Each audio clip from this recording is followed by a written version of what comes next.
What's up guys, this is Chris here, and today we're going to be talking about a little bitty pistol. Today we're going to be going over the Ruger Security 380. This is a super easy gun to shoot.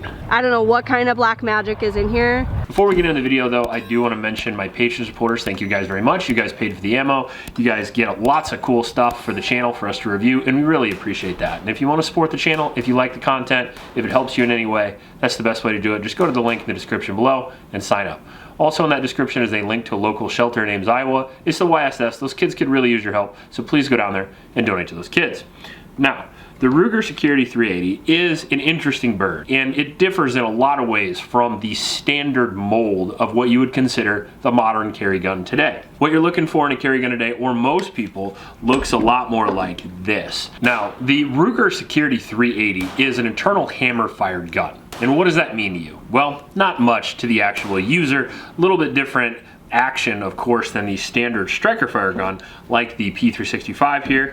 However, it doesn't change much in the actual usage of the firearm. So it's still a 3-inch polymer frame pistol. We still have iron sights, and we still have very similar grip mechanics and shootability as the average striker fire gun that you're used to. However, with a couple of different quirks. The first one being that a lot of times, we'll take a striker fire gun for example. If you want to run the trigger, you can see all I have to do is run it a little bit and it resets the action and the gun works. Whereas with the Ruger 380, you have to run the slide all the way back in order for it to work, because you're actually depressing the hammer all the way back. So it's just a little bit further slide travel to reset the trigger. In actual action, it doesn't matter at all. We actually have a safety on here as well. We've got some holes on the slide, and then we have a blacked out rear with a fiber optic front, which is a really great sighting setup. For me personally, I like that a lot. The green front can be switched out to red if you have an opinion. The 3-inch barrel is really good as far as concealability, and it's kind of a okay trade-off as far as velocity. You're already shooting a 380 cartridge, so you want as much velocity as you can. So I would recommend you actually testing hollow points and stuff like that, because 380 is just a short 9mm. There's no difference in dimensions really, other than it's short and has less powder. So it's going to be hitting with less power, obviously, because it has less propellant. And because of that, you're going to need a certain amount of penetration in order to defeat a human target, and that's usually 12 inches of penetration according to the FBI. And if you need that, then sometimes you may have to go full metal jacket. Leahy makes extreme penetrator rounds. There's different rounds today that are very viable for the 380. The old school thought of 380 is not enough, kind of before we've had an advancement in ballistics. Not every ammunition is going to work great, but most quality ammunitions today that are self-defense oriented are going to work fine. Now, it's got a big trigger guard, which is nice, because for gloved hands and stuff, cold weather, that's really great. If you can't get your glove in your gun, it doesn't work anyway. We have a light rail up there. A lot of people are going to be buying this as their one gun, not just a carry gun. They're going to be using it for home defense as well. That's acceptable for me because it comes with a 10-round capacity and a 15-round capacity. 15 rounds of 380 is no joke, especially if you know how to shoot. Make sure you get, good, solid, accurate hits, but it is enough firepower for me personally to recommend for a do-it-all gun. Light rail is nice because if you carry it concealed and then you want to run it for a home defense gun, I would recommend putting a weapon light on for home defense. The reason why I always say that, let me explain that really quick, is because concealed carry, most of the time you're not going to be running into a situation where you are in complete darkness and you cannot ID your target. Right? Like even if you're in a dark alley, there's still street lights, stuff like that. And if you're a big fan of doing that stuff, maybe run a weapon light. But as far as home defense goes, you might have to engage somebody without being able to have time to turn on a light switch in the middle of the night, in which case it will be pitch black. And you want to make sure to always ID your targets, because that's a mistake you never want to make. Now, coming down to the grip, we've got a pretty decent sized grip, and the size of the gun is really, really nice, and I think they did a great job. So it's not the smallest gun, it's not the biggest gun, right? So this is a 380 that Ruger also makes. Now this is the Max, and with this you get 10 rounds of 380. With this you get 10 rounds of 380, right? So it's certainly not the smallest gun on the planet, and it's certainly not the lightest gun on the planet. However, that increases shootability a great deal. This is going to be much easier to carry, but extremely difficult for most people to shoot. My poor little hand! And very snappy and very hard to get a hold of and very hard to shoot accurately. Now, not impossible, but very difficult. when you're looking at a gun like this gun has that 3.5-inch barrel and it comes in at 19 ounces. So it's about the same weight as a P365, but it's about the same size as a subcompact 9mm pistol like this HK VP9 SK here. So you can see the size is relatively similar. So it gives you the size needed to hold onto the gun and get accurate shots. And I think for what this is marketed toward, because the real claim to fame of this gun is going to be the very light recoil of the actual perceived recoil of the shooter, and then the recoil spring is very light as well. So if you have arthritic hands, if you're an old person, or if you're a smaller statured person, you can load the magazine very easy. The magazine goes in and out very easy, and the slide rack's very, very easy, to the point to where I can literally do it with just 2 fingers. Very easy to do.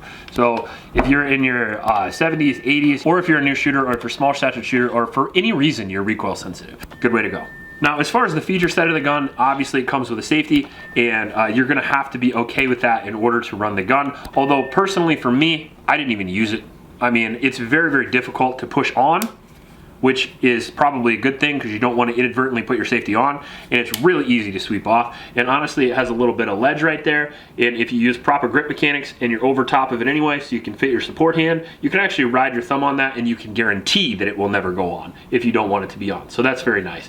Slide release is hidden right there, so it's really easy to work that without working it on purpose, which is nice. Although in the actual shooting, I did hold it down a couple times, but I have some monster hands, so be aware of that. Now, as far as usable serrations, you can get it from the front because the slide is so light, and she likes it from the front, but from the rear is where she really likes it right there. You can easily grab that, and if you're gonna use and operate the slide, even though it's super light and easy to use, I would always recommend doing it a little more than needed. So if you're gonna run the slide, actually run it.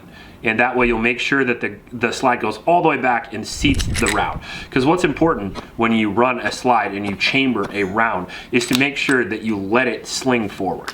So when you go like this, make sure you let it sling forward, and that will make sure the round is seated, and then even give it a little bump if you need to. All right, when I press the slide release, it's not loving feeding right now, but I have to tap it in. Now, as far as reliability of the gun, now remember it is a 380, and 380s, in my opinion, are not as reliable as 9mm. I don't know why, they just aren't. And in the case of this, it is a full-size gun, but we still did have some reliability problems. I was really excited about this in the first shots. We only had 1 malfunction. However, after that, we had 4 more malfunctions in 1,000 rounds. 5 malfunctions, 2 that were user caused, so really 3 malfunctions the gun was responsible for is really not that bad, but I still think it's pretty viable.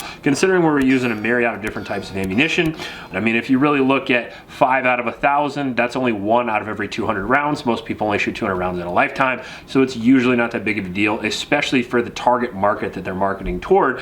And on top of that, the price point that you can get this gun for, you're looking at around $300. Now, other than that, the accuracy of the gun is above what it should be. And the reason for that is with most shooters, you have anticipation of recoil, you have trigger issues, and the trigger on this is really good, and there is essentially no recoil, so it allows you to train and practice with impunity. As long as you can afford ammunition, you could shoot all day with this thing. I mean, you could shoot 200, 300, 400 rounds in a single day and never have to worry too much about your hand hurt and your wrist hurt and your finger hurt and stuff like that, because it is an extremely comfortable gun to not only use, operate, load, but also shoot. So it's a lot of fun. It's real hoot, I gotta tell you. It's fun to shoot, and I think this gun is gonna help you not only be a good steward of concealed carry, but also train with your gun. Because if it's fun to shoot and it's easy to shoot, people are going to use it. And the more you use it, the more you practice with it, the better you're going to be in a circumstance where you may have to use it for self-defense. So accuracy, I'm going to give it 5 stars, because for a $300 gun that's a subcompact, this shot incredible in my opinion. We were shooting at distances we shouldn't have been shooting with, and even you had a great time shooting this gun. I love that gun. Now, as far as ergonomics go, are there ergonomic issues? Yes, there are. I mentioned earlier, the safety is a little hard to push on and off. However, that's not the biggest deal. What I would consider the biggest deal is the magazine. So that's not really an ergonomic issue, I guess, but it is an issue. The mag exploded. And it does come with one 10-round mag, one 15-round mag, and the mags are available and they are cheap, which is really nice. However, I would recommend not dropping them on concrete, because all the ones that we dropped on concrete did fall apart, and one of them did break, which is why you only see one magazine here. So they worked great in function. However, if you're going to be doing any reloads in an indoor range, I would make sure to capture and hold those magazines, because if you just drop the magazine out and it hits the ground, it's not a Beretta 92, it's not a Glock. It can break, the base plates can fly off, and In some cases, the base plates just flew off. We put it back together like this magazine here. In some cases, it actually cracked the part that holds the magazine on. So in that case, you're out a $30, $40 magazine. Now, can you get more magazines? Yes, but is that a con? Absolutely. Is that going to be an issue in a self-defense situation? I doubt it, unless you inadvertently, accidentally dump your mag and try to pick it back up and load it again. In that case, you're fucked. But but other than that, I don't think it's that big of an issue. It's just really a training issue. So, and the last thing we had was we did have the rear sight come loose. The rear sight has held on by a set screw that didn't have any Loctite in it from the factory. Now, those type of oversights, those quality control issues are very, very common with a gun this cheap, which is why I recommend know what you're getting into when you get into a $300 gun. But if you can only afford a $300 gun, this is certainly one of the best ones out there. I'm hitting on it a little bit, but keep in mind, reliability and accuracy and ergonomics are not always going to be at peak performance when it comes to the $300-400 gun classification. Sometimes you have to get into a $400 or $500 gun to really expect 100% reliability all the time. Now, if you're looking for aftermarket support, if you're looking for holsters, magazines, magazine carriers, stuff like that, you are going to come up a little bit short with the Ruger 380 over something like maybe a P365 or a Glock 43X, which are kind of the two most popular carry guns on the market.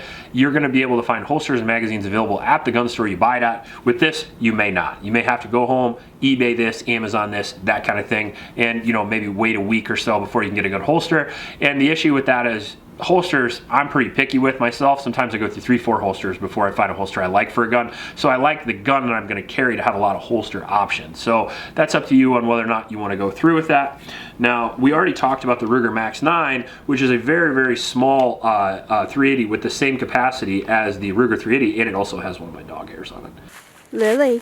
So you can see that it's very small. However, if we compare it to the 365 is also smaller, and it's a full 9mm cartridge, and it's around the same capacity. You can get 10 and 15 round mags for this as well.